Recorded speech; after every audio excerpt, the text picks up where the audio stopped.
Welcome back, everyone, to Culture by Design. I'm Junior. I'm here with Dr. Tim Clark, and today we'll be discussing the third cornerstone of competence, judgment. Tim, how you doing? Doing great, thanks. How you doing? Doing excellent. Excited for today's episode. I think it's going to be a good one. It's our penultimate episode in this series. We've got just one more that we'll be recording shortly, which will be the end of this series. I'm a little bit sad, even though we're 2 episodes out. This has been a really enjoyable few episodes for me. It has. It's been a great series. Peter Drucker said, "A decision is a judgment. It is a choice between alternatives. It is rarely a choice between right and wrong. It is at best a choice between almost right and probably wrong, but much more often a choice between 2 courses of action, neither of which is probably more nearly right than the other." Tim, what do you think about that one? I think that helps us understand how hard judgment is. And so let's just talk about that for a minute, Junior, because we all get paid to do something, right? In organizations, if we have a job, we get paid. And we get paid to make widgets of one kind or another. We all do. Some people make physical widgets. Some people make intangible widgets. And that's kind of what leaders and managers do. So if you think about it, what kind of widgets do leaders make? If they're not on the assembly line, if they're not in production, if they're not actually making something tangible, what are they making? Well, they're making decisions. That's the widget. So decisions are the primary outcome of a leader. And where do those come from? Well, they come out of a process that we call judgment. So judgment is a process. But we're going to talk about that. And the reason we're going to talk about it is because it's a bit of a black box. To render judgment and do a good job, to have good judgment, requires a combination of attributes. There's a few things that go into the mix here, such as knowledge and experience and skill and vision and character and maybe a few other things. And so it's hard to pin down. There's no formula, there's no tonic, there's no algorithm that can exercise judgment for you or for me. And so that helps us understand how difficult it is. And yet you could make the argument that we get paid for judgment more than any other thing. But it's a very, very difficult skill or attribute to develop. So that's my kind of preamble on this subject, Junior. It's really difficult, and yet it's so vital to any organization.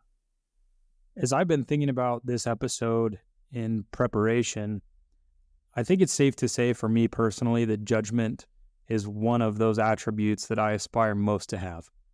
If I could be known for one thing as a leader, it would probably be this: good judgment. I value that tremendously because I've seen just how important it's been in my life, both personally and professionally, when I've been the beneficiary of good judgment, when I've been the victim of poor judgment, either by myself or other people. So I think that this episode is particularly important. We're going to be framing judgment, defining it as much as we can, and then going into some practical ways that we can improve our judgment because it is a learnable skill. Before we do that, let me make a couple of comments here. One is it's kind of a diagnostic question that I think all the listeners can ask of themselves. Here's the question. Would people say about you, you are a good decision maker? Would they say that? That person is a good decision maker. If someone can say that about you, what they are saying in essence is that you have good judgment. So reflect on that. Is that your reputation? Is that how you are known? Is that what people think about you? So think about that question. It's a very important diagnostic question. And at the same time, I want to, just right out of the chute, Junior, I want to give a definition of judgment. And this is my favorite definition of judgment. Judgment is about interpreting what is not yet obvious. This is what judgment is all about. All about. If something passes the test of obviousness, we don't need judgment anymore because it's clear to everyone what we need to do. It is obvious. Judgment happens before that obviousness occurs, right? So it's about interpreting what is not yet obvious and then making a decision, taking a course of action, figuring out what we need to do. This is what judgment is all about. So as we go through the rest of this discussion, I hope that listeners will ponder that definition. This is when judgment is needed the most. It's not obvious what we need to do. Okay, let's apply judgment. So any decision that involves judgment is made short of certainty. I love it. So here's the story. In 1952, a group of renowned scientists gathered at MIT for what would become known as the Summer Study Group. In the background, Cold War tensions were escalating between the United States and the Soviet Union. What concerned national security experts most was the possibility that Moscow could dispatch long-range bombers, planes, armed with nuclear warheads, and send them over the polar region undetected. So in response to this threat, the U.S. government commissioned its scientists to make a detailed study of North American vulnerability to such an attack. This included Canada. Out of the deliberations came an urgent recommendation to build a distant early warning system, what became known as the DEW line, consisting of state-of-the-art radar stations arrayed across the Arctic Circle. So think about the logistics, even though we're just this far. Under the guidance of a bilateral agreement, the U.S. and Canadian governments joined forces and commenced the project. After less than 3 years of construction, an integrated chain of 63 radar stations dotted the landscape 200 miles north of the Arctic Circle and stretched 3,000 miles from Alaska to Canada's Baffin Island. So this DEW line represented at the time the world's most advanced detection system, an engineering and logistical marvel, and the cornerstone of North American air defense. Sounds like a pretty amazing story. Here's the irony. The DEW line that stretched, as I mentioned, 3,000 miles, was rendered obsolete almost as soon as it was built.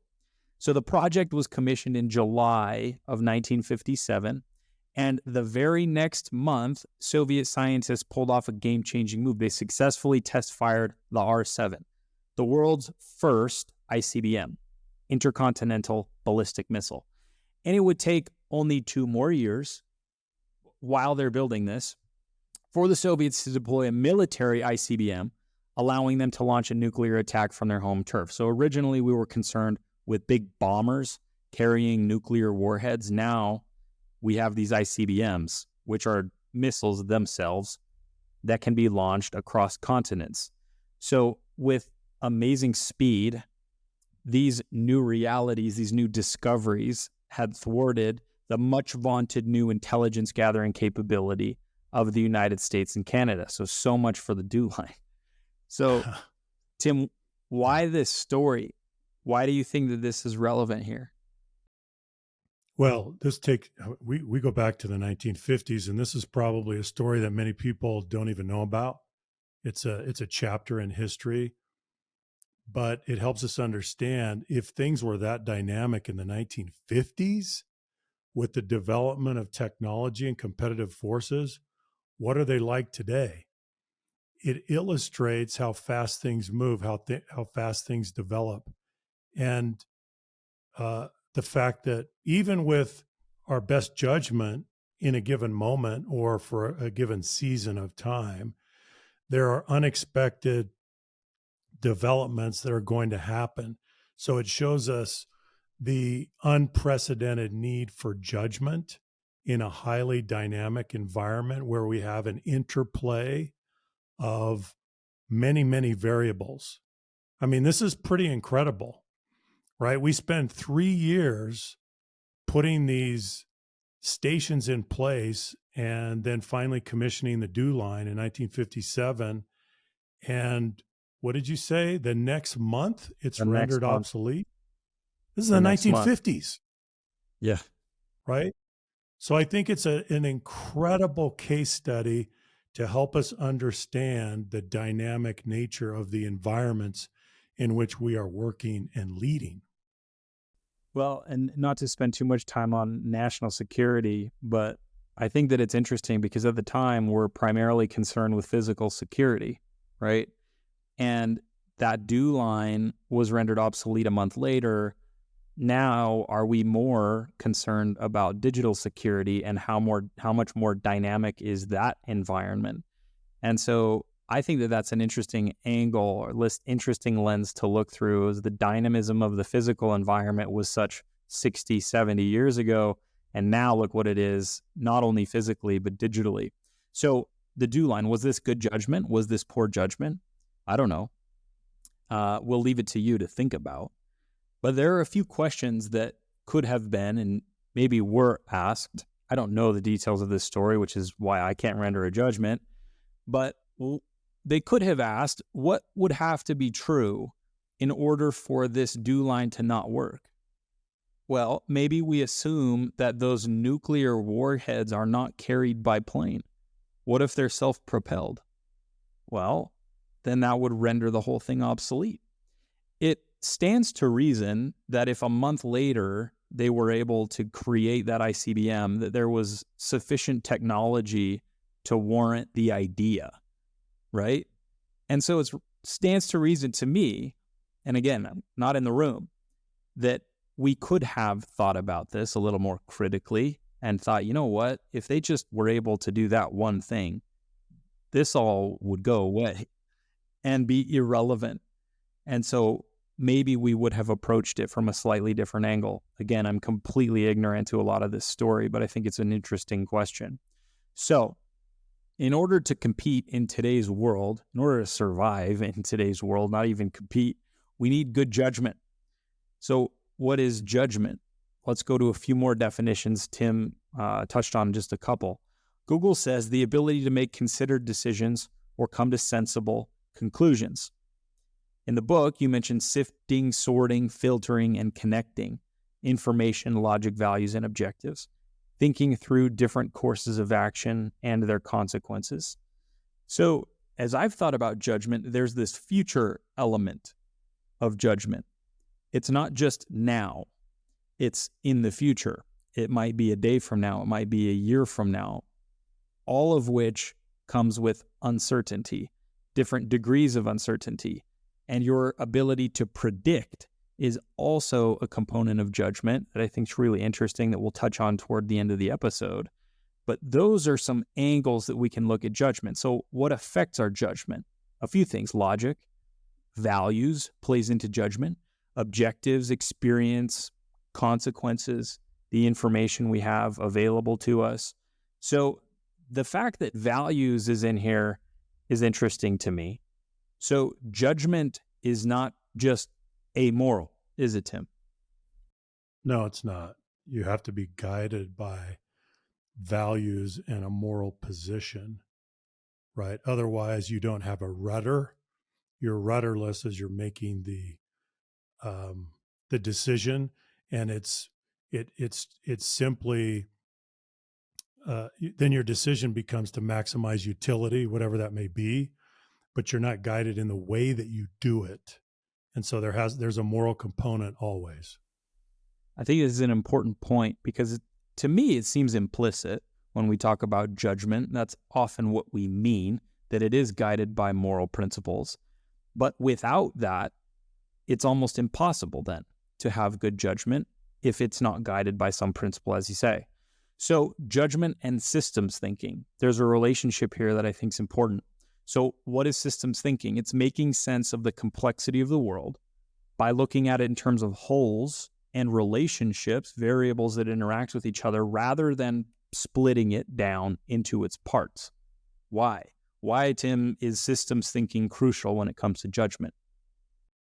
Well, as you say, Junior, you're trying to optimize for the overall objective. And if you don't take the whole into account, if you don't get up into your hot air balloon and look at the big picture, you'll miss some things, and then you'll end up sub-optimizing the whole and optimizing some part of the whole. So you can see how dangerous it is if you're not bringing everything into the equation for analysis. It's very dangerous. Also, let me add one more thing. Let's go back to values.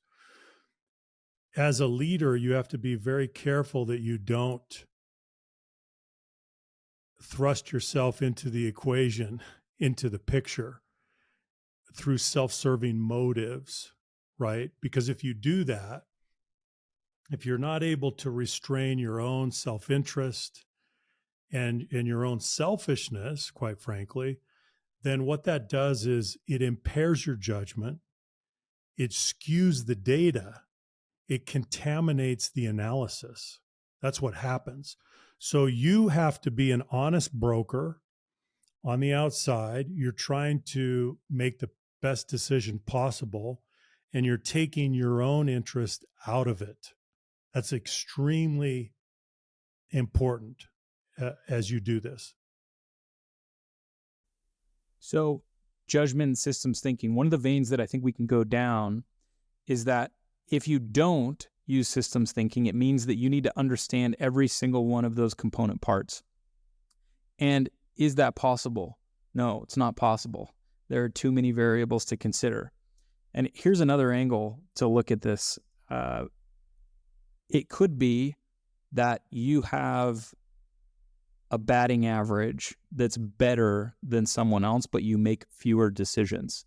Let's talk about that for a second. There, at some point, the volume of decisions that you make becomes important. Now, if you make 90% good decisions, but you only make one a week, is that better or worse than someone who's consistently making more good decisions, even though their hit rate's a little bit lower? Now, we can't speak in absolutes, but I just wanted to bring that up because there can be a tendency, I think, for people to look at it this way. I need good judgment, therefore I need good information. Therefore, I'm going to spend exorbitant amounts of time gathering all of the relevant information so that I can have the highest chance of making a good decision.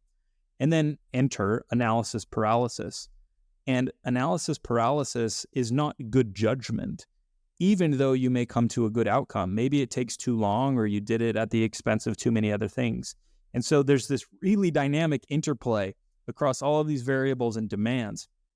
I think that that's part of what makes judgment so difficult. Just this week, for me, there are several things on my plate that I'm trying to prioritize. And part of the judgment is deliberately making a less than best decision on one of those items. Because I know that if I could give time to it, I could make a better decision. So isn't that interesting that sometimes it's deliberately taking time away from something, because when we're thinking at a systems level, we can see that, hey, this thing over here deserves a little bit more attention. That's true, Junior.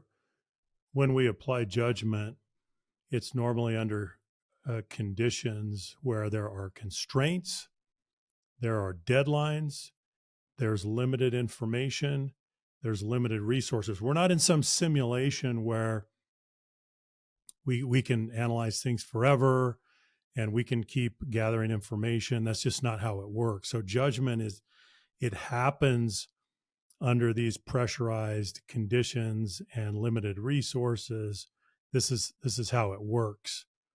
And this is where we have to learn how to develop better judgment. So one of the things that I like to say is that you can't read yourself into developing better judgment. I mean, you can inform yourself with more information, more knowledge, and that is helpful. But in many ways, the only way that you develop better judgment is through doing. Let me give you an example. So I have learned, this is a matter of judgment, I have learned to discount the assumptions of other people the assumptions they make about what it takes to do things, to get a project done. Can you relate to this, Junior? So I've learned to discount. If they say it's going to cost this much, I'm going to add at least 50% off times.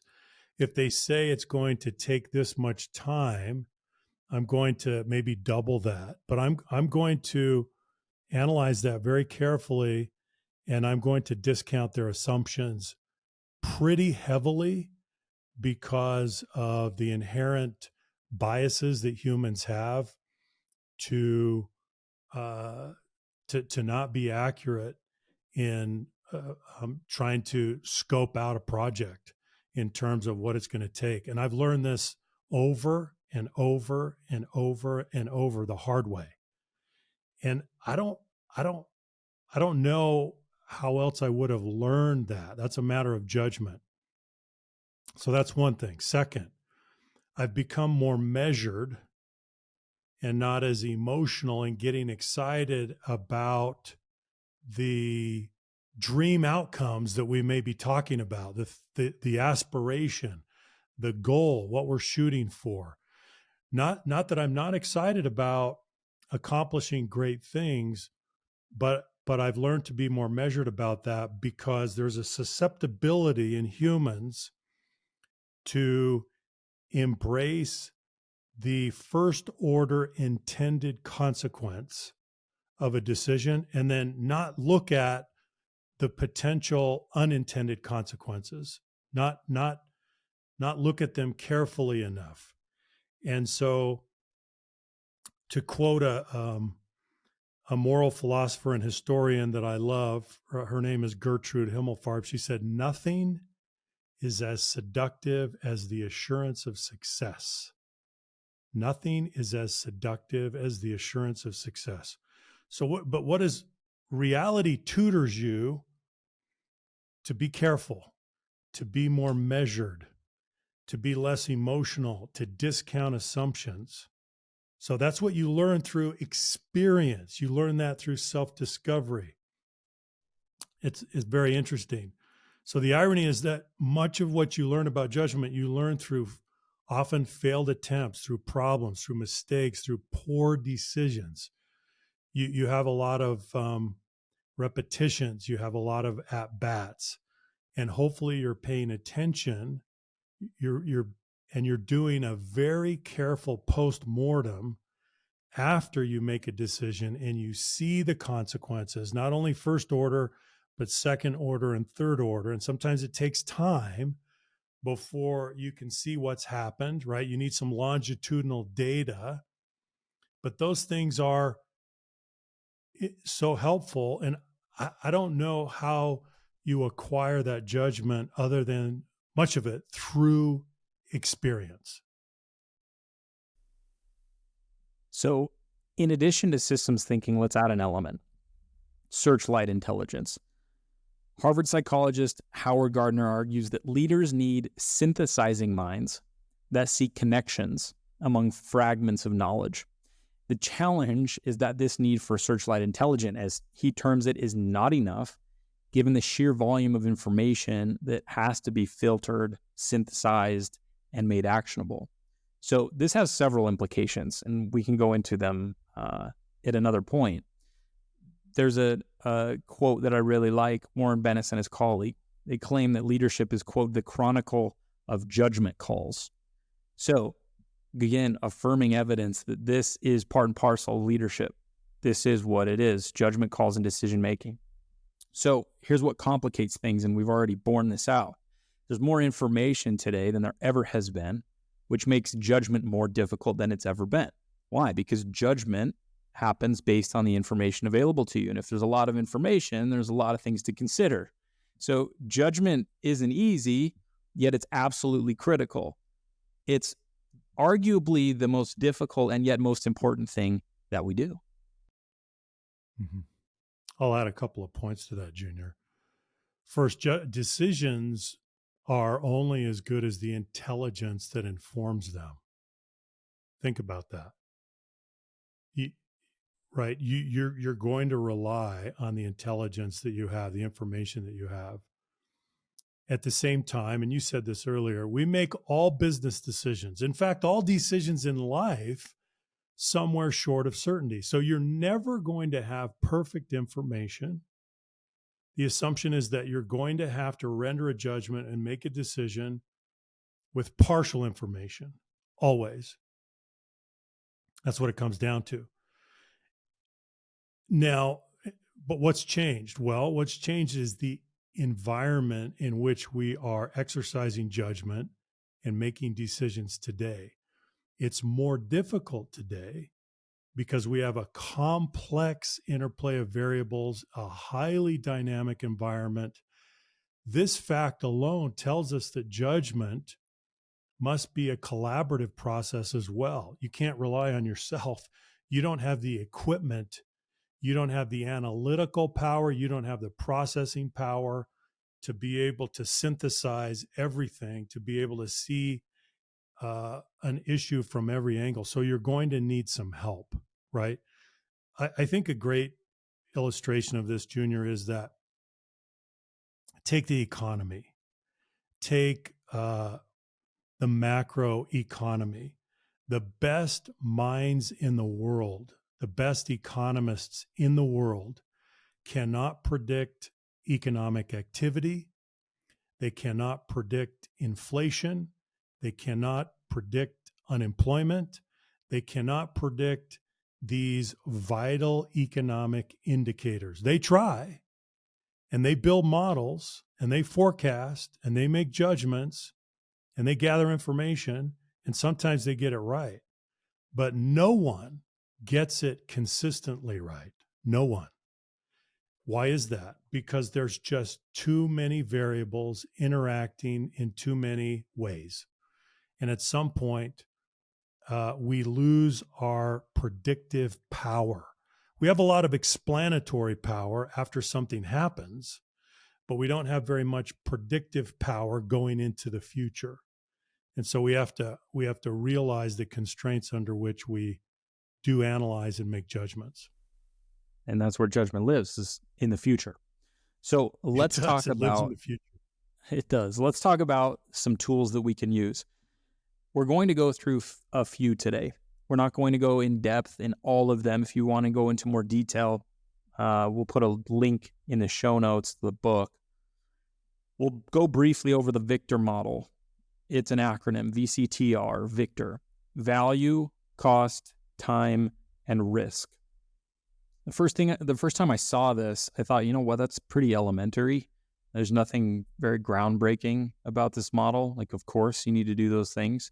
But it is amazing to me the amount of poor decisions that could have not been poor had they gone through this model. And just the confidence that you can have in what you believe is a good decision by going through this and making sure. So value, cost, time, and risk. We won't go into each of those, but that's the Victor model.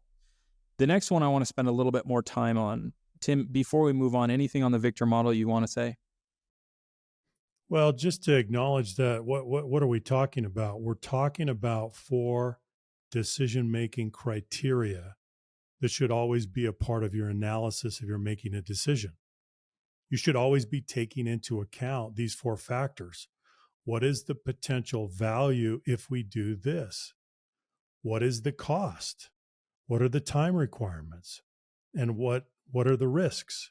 So that's a fundamental discipline for decision making. But as you say, Junior, so often we do not adequately address these 4 decision making criteria. I saw a decision not long ago that had 3 of these, not the 4th. It had value, cost, and risk, did not have time. And time was a very important piece of this decision. And it would just showed me once more that all 4 of those are a part of the process every time. You got to account for them. So next, we're going to talk about adaptive challenges. And so much of becoming or developing good judgment is becoming skilled and fast at identifying adaptive challenges. Here are the categories: opportunity, threat, and crisis. An opportunity is a potential benefit. A threat is a potential harm, and a crisis is certain harm. So in addition to the Victor model, this is another way to help us think through decisions. And the more ways that we can look at this, the better. I was formally trained in strategy, in management strategy or business strategy. And really what business strategy is learning a whole host of models and then figuring out when to apply those models to give a certain problem, a certain situation, a greater degree of definition, to look at it the right way. And so you'll often hear me say words like angle or lens or frame, because the way that we look at things, the lens through which we look, the angle from which we look, are so important in providing that type of definition. I love the story. It's not even a story, but Eskimos have like 9 words for snow. Why? Because differentiation is useful. And intelligence, in so many respects, is our ability to make finer and finer differentiations among variables or in a given situation. And so it's helpful. Okay, this thing's in front of me. What is it? Is it an opportunity? Is it a threat? Or is it a crisis? And depending on which one of those it is, will inform my behavior. It will inform my urgency. It will inform my sense of import. It will inform my sense of collaboration. Is this going to be a consultative decision? Is this going to be a unilateral decision because we need to move? All of those things will be affected by just this basic overlay of adaptive challenge. No, I agree, Junior. The first thing that we have to do is, well, first of all, we're in the business of responding to adaptive challenges. This is what we do for a living. But as you say, the first thing that we have to do is when an adaptive challenge appears, we have to interpret that. What is it that we are dealing with? What is arriving here? Is it an opportunity or a threat or a crisis? And just that classification at the front end will help us begin to formulate our response strategy, our response pattern. So interpretation is crucial up front, right? What are we dealing with? And I think that's where this framework comes in handy. Let's go a level deeper and talk about 5 factors as they relate to these adaptive challenges. The first is clarity. How clear is the adaptive challenge you're responding to? The second is urgency. At what level of urgency must the organization respond? 3 is the response time. How much time do you have to respond? 4 is available options. What options are available to you to respond? And 5 is margin for error. What is the margin for error with this particular adaptive challenge? Is it very low or is it very high? Is it something that I need to take care of right now? Is it something that I can push off till tomorrow? I think that part of what makes this valuable is applying these in retrospect. When we do a post-mortem, we can look at the decision that we made, then go back and measure it against these. Did I have clarity? Did I respond with the appropriate level of urgency? Did I give appropriate response time? Did I accurately see my available options? And did I account for the margin of error in the decision? Did I make the right decision given those things? If you don't use that as a frame, then what do? You ask this really amorphous question, which is, was that the right decision? If there's no further differentiation, if you don't unpack it and apply a frame, it becomes really difficult to coach yourself. Really, really difficult. Well, you just need to play better next time. Okay, well, that's not helpful. What about, No, it's not. We got to get some differentiation, right? Well, Junior, let's take a couple of examples. Okay, so those 5 questions represent a filter through which to take an adaptive challenge to figure out what it is. So let's just take an example. So here comes an adaptive challenge. It's coming our way, and we're going to ask these 5 questions. So let's say the clarity is low, the urgency is low. The response time is high. We have lots of time to respond. Available options, we've got lots of different options. And the margin for error looks to be low. Okay, what is that? Do you see the profile of that? That's an opportunity.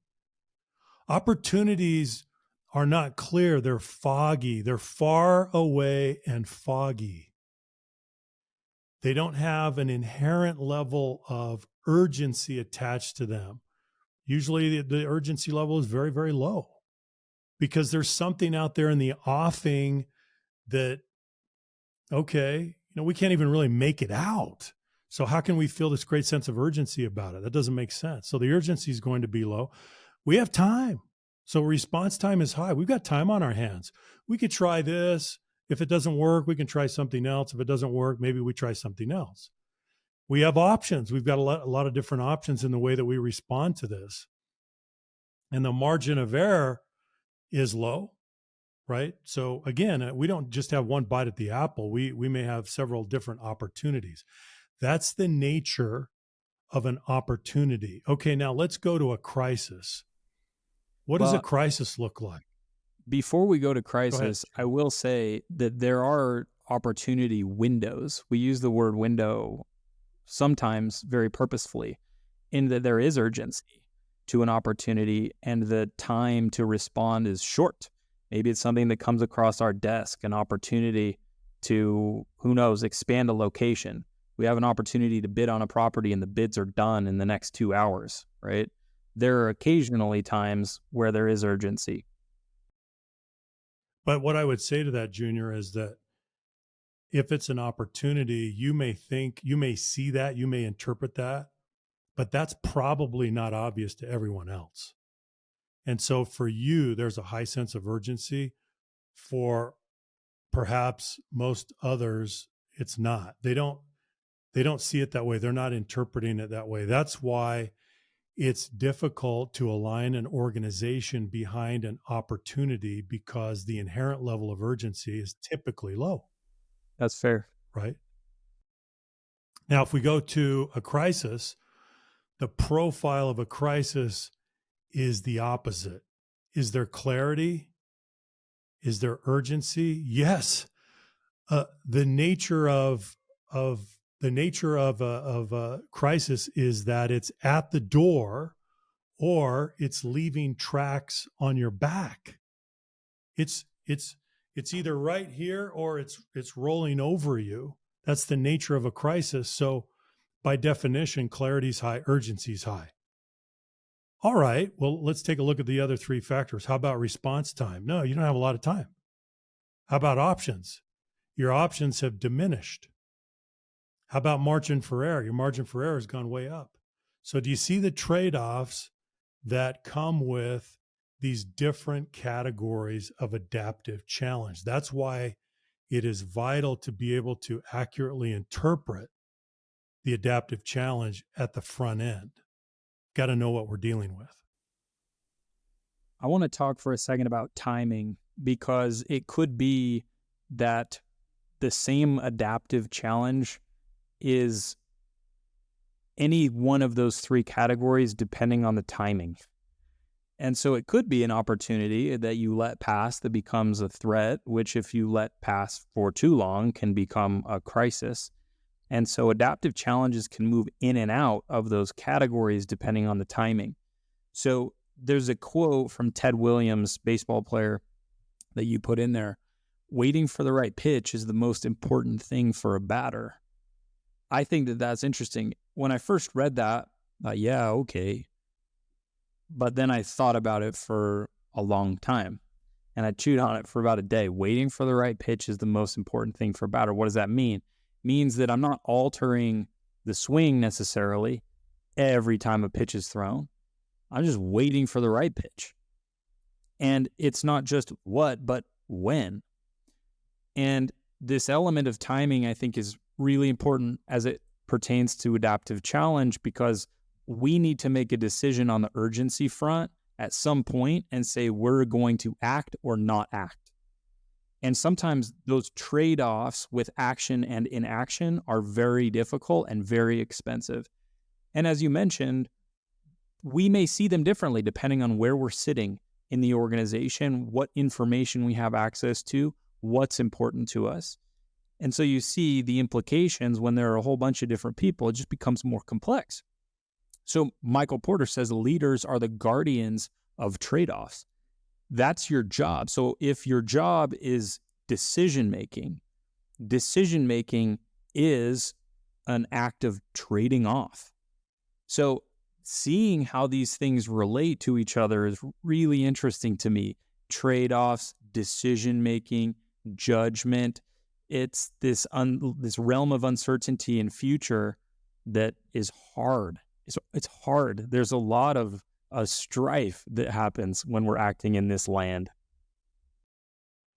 Well, Junior, I think you just said it. The defining characteristics for the environment related to judgment are uncertainty and the future. That's what we're dealing with. That's what judgment is all about, is trying to make decisions in an environment of uncertainty for the future. That's why it's hard. There are two main points that we want to make that fall into this solutions category of things that we can do to improve our judgment. This next one I think is particularly important, something that I'm trying to become better at. Surround yourself with talented, strong-minded people. That's the short of it. And we're going to go through a few quotes and examples that I think are pretty compelling. There's a verse in Judges in the Old Testament that I think is amazing to show us that people have been dealing with this for a long time. I don't even know how to say this name. Abimelech? Maybe? Yeah. I don't know who that is. Hired vain and light persons which followed him. Part of the reason I think this is interesting is because this is thousands of years ago, and we get to read about it and see that this guy, Abimelech, I apologize if I'm getting your name wrong, even though you haven't been here for a few thousand years, hired vain and light persons. Why? Why would you do that? Because vain and light people are easy to put in line. They're easy to get to follow you in some respect. What do you think about that verse? Oh, I'm amazed by this is such an insight. It's the antithesis of what you just said, Junior. Surround yourself with talented, strong-minded people. And then what did Abimelech do? He hired vain and light persons which followed him. Well, why did he do that? He was more interested in flattery. He wanted to surround himself with obsequious sycophants, people that will just tell you what you want to hear. Well, that's not going to help you in rendering judgment, in analyzing complex situations and making a good decision. What a waste, right? But yet, do we see leaders doing this today? Absolutely. I was just speaking with an executive about a CEO who had packed the board of directors with friends that would rubber stamp what he wanted to do. Guess what? Here we are several years later after he's been doing that, and the organization is falling apart because the governance is not there, the checks and balances are not there, the accountability is not there, the good judgment's not there, the challenging the status quo and challenging the leader is not there. That's what you get. So because this leader acted out of self-interest, he impaired his own judgment, and over time, things got worse. Now they're falling apart. Now he's sitting down to a banquet of his consequences. Wow, congratulations. This is exactly what he did. He hired vain and light persons. It's not going to help you.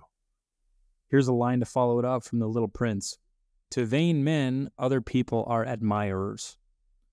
So if you're a vain man, how do you see other people? As admirers, what do? You go and look for your biggest fans. So if you're the CEO and you're characterized by vanity, then what do? You go pack your board with your admirers. Why? Because there's no more friction for you. You can make Yeah. unilateral decisions essentially and do what you want to do. Now, is that in the best interest of the institution? Of course it's not. But we see this happen time and time again. It's a predictable pattern across history. Here's someone who broke the pattern, Abraham Lincoln. So I read the book Team of Rivals. Tim, have you read that book? Probably. I think I read half of it, but I didn't finish it, to be honest. Well, I think that most people who started it didn't finish it because it's a beast. But the point is, he invited his competition into his cabinet. Why would you ever do that? He had to put up with a lot of grief, grief.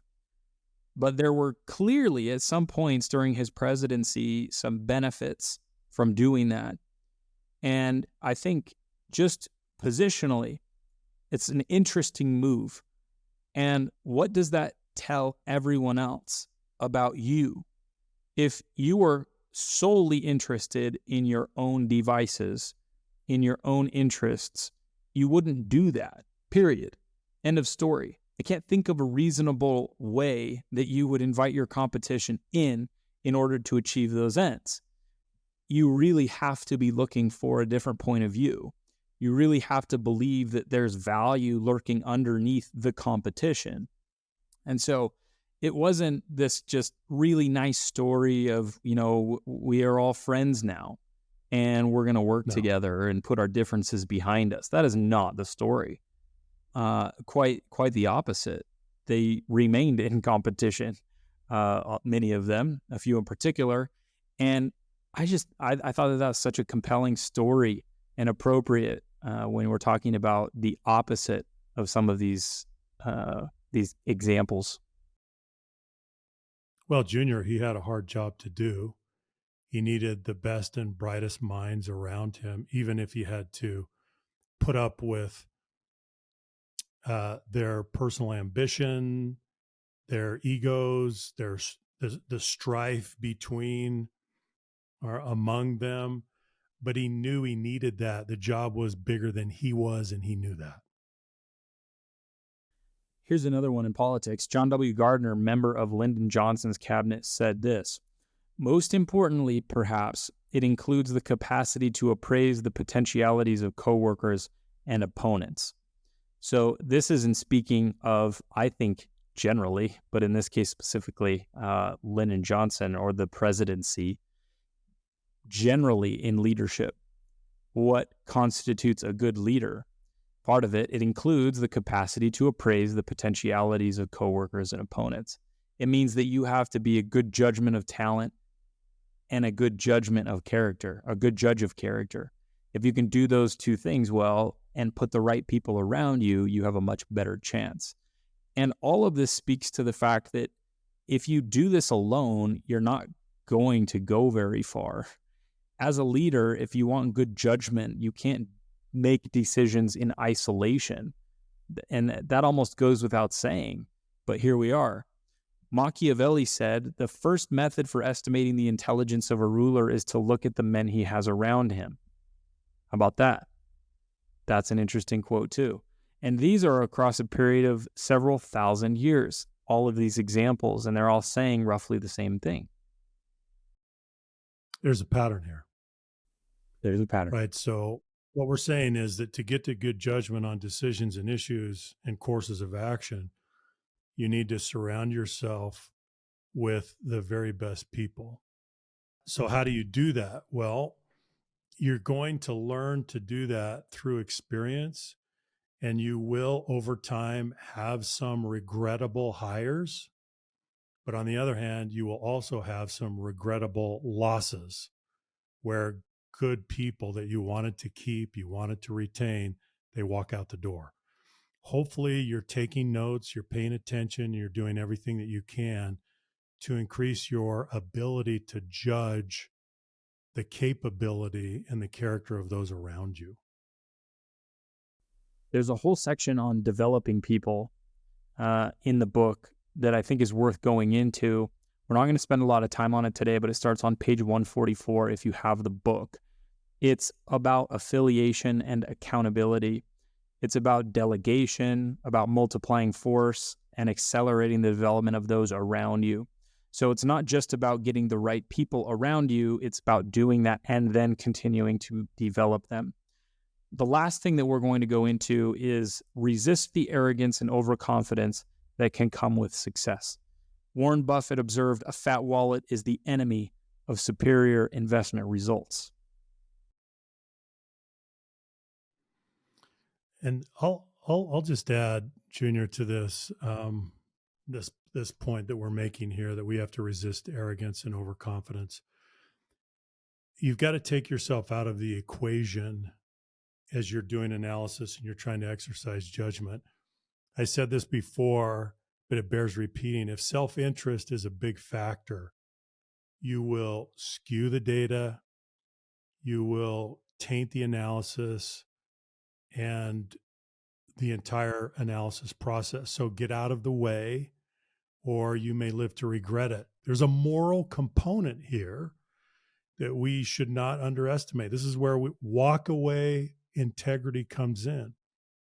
You can't be so committed to a course of action that you can't move off it and change your mind if new data says you should. So I want to emphasize that point. So often what we're trying to do is act before circumstances conspire against us. We're trying to stay in an offensive mode of performance instead of a defensive mode of performance. There's a piece of this that I want to go into for a second that I was thinking about just last night, and that's the relationship between humility and judgment. And I think that these two things are highly, highly correlated. So here's how I came to this. Judgment seems to be influenced by your ability to predict the future. So what informs your ability to predict the future? It's, in my opinion, what I've come to is it's your ability to see the truth of the past. That's all you have. How else could you predict the future? So your ability to see the patterns of the past and extrapolate those into the future, because what has happened in the past will likely happen again in the future because humans are humans.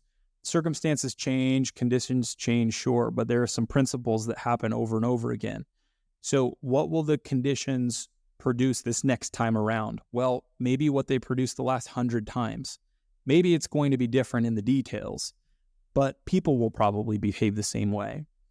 And so if you're brutally honest in confronting the past and shedding yourself of your own bias, your own interpretation, you'll probably be able to see into the future with greater objectivity, greater pragmatism, greater clarity. So what does this have to do with humility? It's the ability to admit your own ignorance. And what I've seen, especially relative to the surround yourself with talented, strong-minded people whole idea, is that the most dangerous people are those who confidently but yet ignorantly march into the future. If you cannot admit your own ignorance and you look at the past through a lens that is not based in reality, it's based on the reality that you've created for yourself, based on this echo chamber you've created of all of these other people saying that, yes, you're right. That's so dangerous. And so our ability to stay humble, to see the truth of the past, to see the truth of the present, will affect our ability to see into the future, and I think positively impact our judgment. So that's one last thing I wanted to toss in there that's been floating around in my brain, Tim.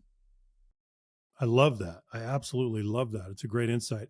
Junior, I worked with an executive early in my career and he would not tolerate dissent.